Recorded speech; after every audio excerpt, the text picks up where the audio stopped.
নমস্কার সবাই, কিরম আছেন? আশা করি সবাই ভালো আছেন। এইটা হলো আমরা সুন্দরবনে সেই কটকায় যাচ্ছি। কটকার থেকে আনে ওই যে জঙ্গলের ভিতরে যাব হরিণ দেখার জন্য। ওই জায়গা না জানেন না, ঝাঁকে ঝাঁকে শয় শয় হরিণ আসে। আমরা আগের বার গেছিলাম তো শয় শয় হরিণ আইছিল, কিন্তু এইবার যে কি হবে না দেখা যাক, দেখি যাই কিরকম হরিণ দেখা যায়। এই যে আমাদের ট্রলার কিন্তু এই যে ঘাটে বেরিয়ে গেছে, আর এই কাঠের এই সিঁড়ি বেয়ে কিন্তু এই সাঁকোয় উঠে তারপরে সেই জঙ্গলের ভিতরে যাচ্ছি। আর আমরা ঢুকার সাথে সাথে জঙ্গলের মানে ভিতরেতে বাইরে চলে আসছে সেই শয় শয় বান্দর, দেখেন ছুটে ছুটে চলে আসতেছে। প্রথমে তো দেখে ভয় পাচ্ছিলাম, তারপরে ভাবলাম যে না, ভয়ের কোনো কারণ নেই। মানে ওদের যদি কিছু না করায় ওরাও কারোর কিছু করে না, মানে ক্ষতি টতি করে না। তা যাই হোক, এই যে আমরা বিস্কুট টিস্কুট দিয়েছিলাম, ওরা খুব খাচ্ছিল আনন্দ করে। তারপরে আমরা আবার এই জায়গা দাঁড়াইছি, দাঁড়ায় সবার একটু জল পিপাসা লেগে গেছিলো। তা যে যেরকম ঠান্ডা নিয়ে গেছিলো সব ঠান্ডা ঠান্ডা খাইয়ে ঠাইয়ে আবার এই যে ভিতরে প্রবেশ করলাম জঙ্গলের। এই যে সেই হরিণ কিন্তু এসে গেছে। আর হরিণ আসার কারণও আছে, হরিণ কিন্তু মানে সেরকম লোকজন দেখলে আসতে চায় না, তাই এর একখান পদ্ধতি আছে। আর এই যে হনুমান এনে বসে আবার ইনি কলা খাচ্ছে। কলাম না যে এক একজন এক একটা দেশে, ওরা একটু খাবার পাগল তো, মানে সবাই হরিণগুলোও মানে খাওয়ার পাগল। ওকে যদি একটু গাছের পাতা টাতা ভেঙে দেওয়া হয়, সেই পাতা খাওয়ার লোভে কিন্তু ওরা আসে। আর আমরা এই টেকনিকটা কিন্তু শিখিলাম ওই যে আগের বার গেছিলাম সেই জায়গাতেই শিখেছি। আর তারপরে সবাই কম বেশি জানে যে পাতা দিলেই পরে এরকম হরিণ চলে আসে। আর যে আমাদের সাথে যে গার্ড ছিল সেই গার্ডও সেই পাতা ভেঙে দিছিল। তারপরে আমাকে স্যারেরাও সবাই মিলে পাতা ভাঙিছিল, ভাঙিয়ে তারপরে নিচে দিছিল, দিলি পরে তাই হরিণগুলো সব আসতেছিল। এই যে দেখেন ওরা পাতা খাচ্ছে কি সুন্দর। আর ওদের খুব কাছে যাওয়া যায় না, খুব কাছে গেলে পরে ওরা চলে যায়। কিন্তু এই জায়গা দুই গ্রুপ গেছিল, আর এক গ্রুপ যেন কোন জায়গাতে আইছিল, ওনারা হলো মানে হরিণ যখন আসতেছিল ওরা হলো কাছে আগে যাচ্ছিল, ওই জন্যই হরিণগুলো সব পালাই যাচ্ছিল। তারপরে আমরা নতুন করে আর এক জায়গায় আবার পাতা ভেঙে দিলাম, তারপরে সেই জায়গায় সব হরিণগুলো জড়ো হয়েছিল। এই যে দেখেন পাতা ভেঙে দিয়ে আইছে কি সুন্দর, মানে হরিণগুলো আইছে। কিন্তু এইবার না একটা জিনিস খেয়াল করলাম যে হরিণগুলো অল্প আইছে। মানে আগের বার যেরকম বললাম না যে শয় শয় হরিণ ছিল, কিন্তু এইবার খুবই হরিণগুলো সংখ্যায় কম ছিল। আর ওই দেখেন কিভাবে সব দৌড়ে ছুটে আসতেছে। আর এক জায়গায় দিয়েছিলাম বললাম না যে আর এক গ্রুপ গেছিলো, সেই জায়গার থেকে মানে কোন জায়গাতে আইছে ওনারা জানি না, কিন্তু ওনাকে সামনে আগতেই মানে নিষেধ করা হচ্ছিল, তারপরেও শুনতেছিল না।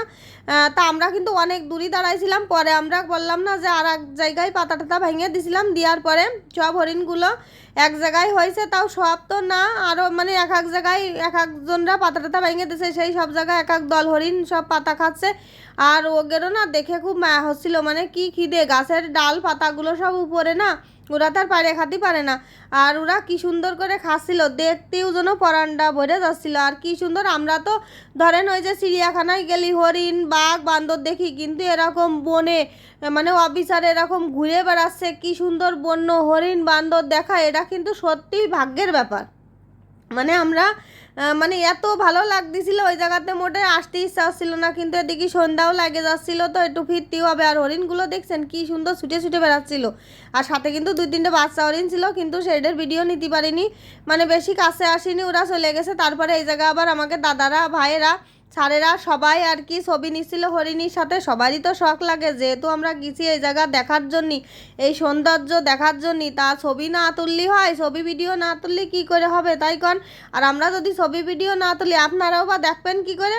খালি দেখেন চারিদিকে সবুজ সবুজ জঙ্গল, তার মধ্যে হরিণ আর বান্দর কি সুন্দর ঘুরে বেড়াচ্ছে।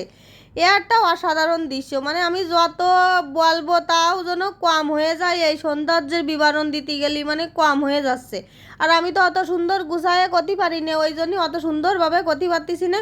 তা মনুর বাবা আবার সামনে আগে যাচ্ছে, ওই যে ডালখান নিয়ে আসতেছে এইদিকে, যাতে হরিণগুলো আর একটু এদিকে চলে আসে।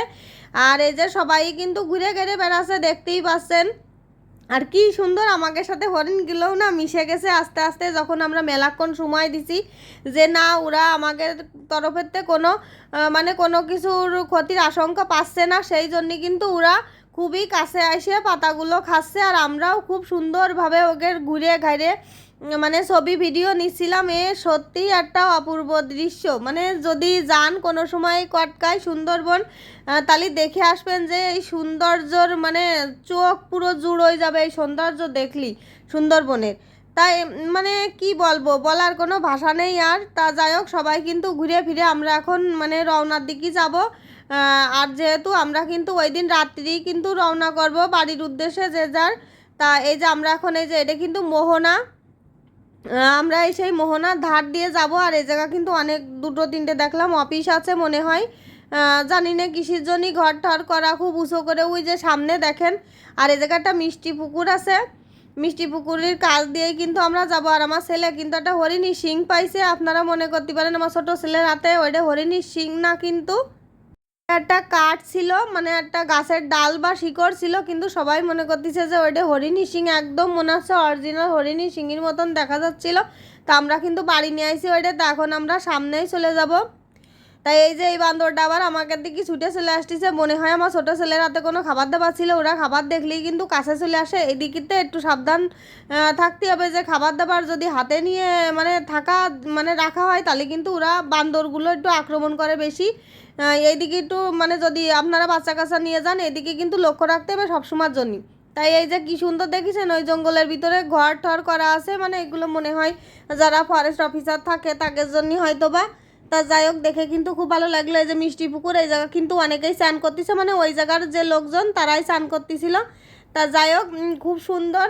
আর ওই জায়গা একজন লোক বলতেছিল যে এরকম মানে বাঘ গণনা করতেছিল ওরা, আমরা বলতেছিলাম যে বাঘ আপনারা কীরকম করে গণনা করেন, কয় বাঘের পটি দেখলেই বাঘ মানে গণনা করা যায়, এই পুকুরের ধারে নাকি বাঘের পটি পড়েছিল।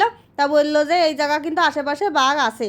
যাই হোক, ওই ফরেস্ট অফিসাররাই বসবে না বাঘ অনেক কিরাম থাকে। যাই হোক, ওনারা বললো, আমরা একটু জিজ্ঞেস করিলাম, তাই করলো আর কি, শুনলাম, শুনে এটুনি আটা দিলাম। তাই এই যে আমরা কিন্তু এখন লঞ্চে সবাই উঠে গেছি। আর এই জায়গায় সব নতুন নতুন লোকজনের সাথে পরিচয় হয়েছে। আমাদের একজন প্রিয় ভাবি, তার সাথেও আমার কিন্তু এই লঞ্চের ভিতরেই পরিচয় হয়েছে। মানে বললাম না যে সবাই আমরা যখন বেড়াতে যাই ঘুরতে যাই কত নতুন নতুন লোকজনের সাথে পরিচিত হয়। আর এই যে আমাদের ভাবি, আর একজন ভাবি, আর এই ভাবিটা তো সবাই চেনেন আমাদের। তা যাই হোক, আমরা কিন্তু সবাই যে যার বাড়ির দিকেই রওনা হচ্ছি। এখন এই যে লঞ্চটাও কিন্তু ঘাটে বেরিয়ে যাচ্ছে, আমরা সবাই নেমে পড়ব। আর বললাম না অনেক স্মৃতি আমরা কিন্তু নিয়ে যাচ্ছি, অনেক মানে এখন নতুন নতুন বন্ধু তৈরি হয়েছে, সেইগুলোও আমরা কিন্তু বাড়ি নিয়ে যাচ্ছি। আর আমার এই ভিডিওটা যদি আপনাদের কাছে ভালো লেগে থাকে তাহলে কিন্তু অবশ্যই লাইক কমেন্ট শেয়ার করবেন, সাবস্ক্রাইব করবেন, অবশ্যই কিন্তু বেশি বেশি করে ভ্রমণ করবেন। আর সবাই ভালো থাকবেন, টাটা।